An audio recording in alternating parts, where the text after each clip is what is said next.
Hello, guys. This is Al. Tuesday, November 5th. Recording for you an interview regarding the interview and what is the common mistakes. This is part of the techniques, interviewing techniques that we wanted to talk about, and what is the common mistakes that we may make and is not going well in our ranking, and the centers and the interviewers, they not gonna rank us high. Therefore, we talk about the different things, how we approach telling the story. But the first thing that we can mention is the way that you preparing. Therefore, if you are unprepared, meaning that you memorizing the question and then you go there, you get a stress out and you black out and you cannot talk because you constantly trying to remember what you memorize, that is not a good sign. Therefore, I definitely encourage each of you that you go into these interviews to be fully prepared. And fully prepared is do your homework and then research about the center that you wanted to interview and prepare the story for the different scenario. Talk about yourself. Talk about the present moment.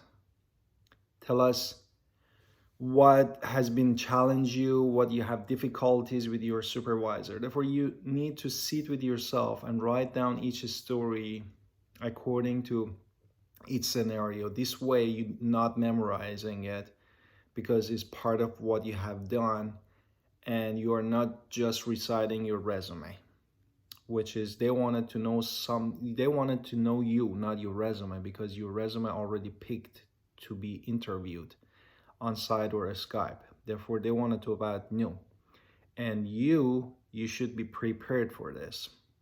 Therefore,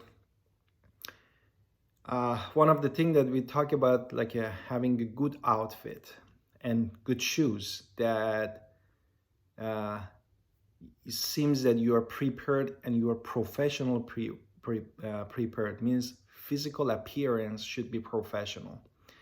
Therefore, you should be not going there with a sloppy appearance or too relaxed attitude that you don't basically care. Therefore, you wanted to show enthusiastic. Therefore, not showing enthusiastic about the way that they invited you also is not a good sign, because you show them that you're not interested in their program. And basically, in the one of the things that is important actually in psychology, when you talk to somebody or somebody talking to you, each person, because we love ourselves, and then if you are not enthusiastic, means you are not respecting the person, you are not caring about the person. And that what you should show that you are really enthusiastic about the interview that you got, and they devote their time, their clinic time to you to interview you. Therefore, this is the third one. And then the fourth one, that sometimes we unconsciously doing it, showing that you're arrogant. Like this happened also sometimes, when you wanted to talk about what you did, what you think, you should, when you put it in the nice story, that one of the benefit of the story is you don't seem arrogant, because it fits what you have done and how you overcome, the different challenges. And the way also that you talk about it also is important. Therefore, I definitely suggest that when you talk about the school that you went, the training you went through, show them that you wanted to learn, not showing that you know everything and you just need the residency. Therefore, this is super important. Number 4.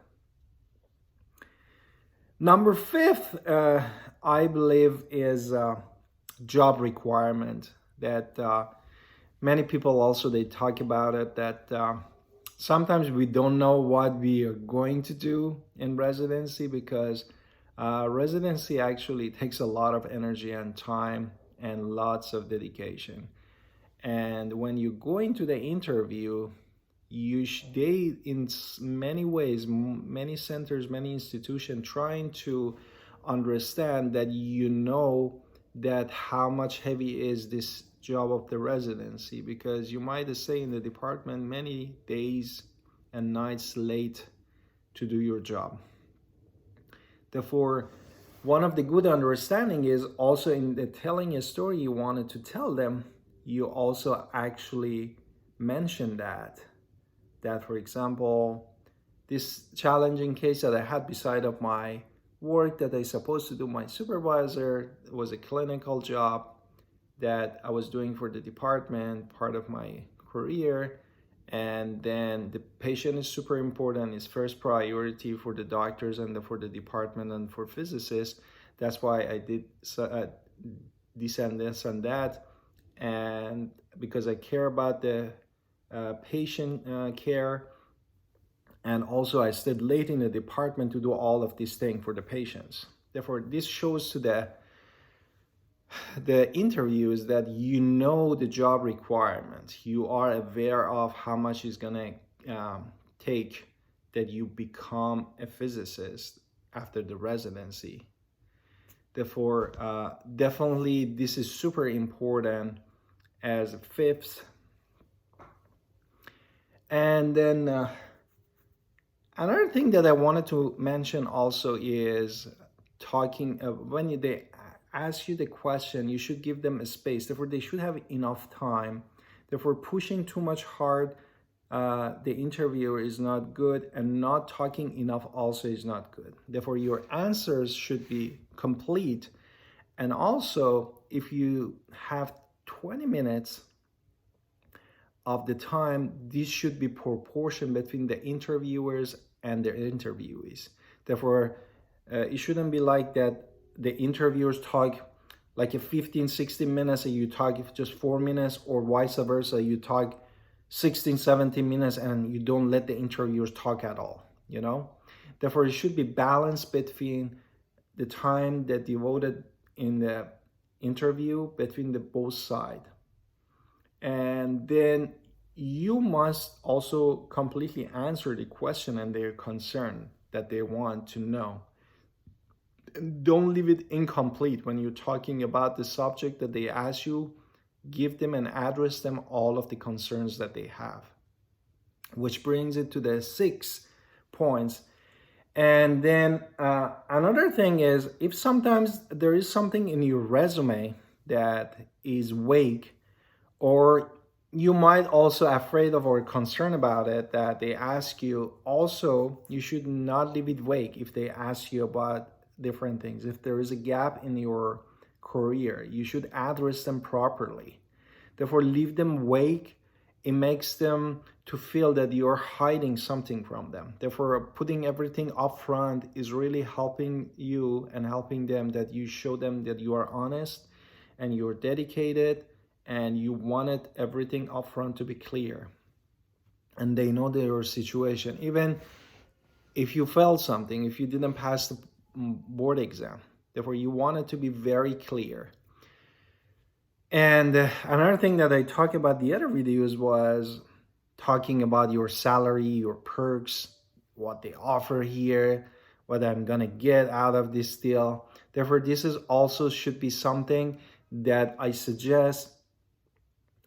Most probably you should do it at the night of the dinner event if you go, and specifically ask them from the residence. And if there's a faculty, be very conservative about how you ask and how you approach.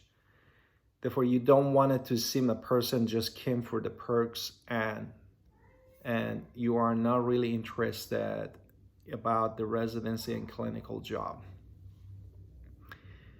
And another thing that I wanted to say about number 9 is sometimes using too much too much technical words makes you or put you not in a good situation. Therefore, when you wanted to talk actually talk about very in a simple way. Everything that they ask you, try to be very simple. You think that you're interviewing and you wanted to convey your concept, that you wanted to tell them in the simplest way that everybody can understand. Therefore, I definitely encourage you that too much using the technical words to impress the people, the interviewers, also is not in your good benefits, specifically if you are not super comfortable with the all of the details of what you are talking about. Therefore, be very cautious about this. I'm hoping that this video really helps you about techniques of interviews, specifically the mistake that we should avoid for the uh, interview. Please subscribe for the channel, gives us thumbs up, and write me comments that we can communicate. Have a wonderful evening and talk to you soon, guys.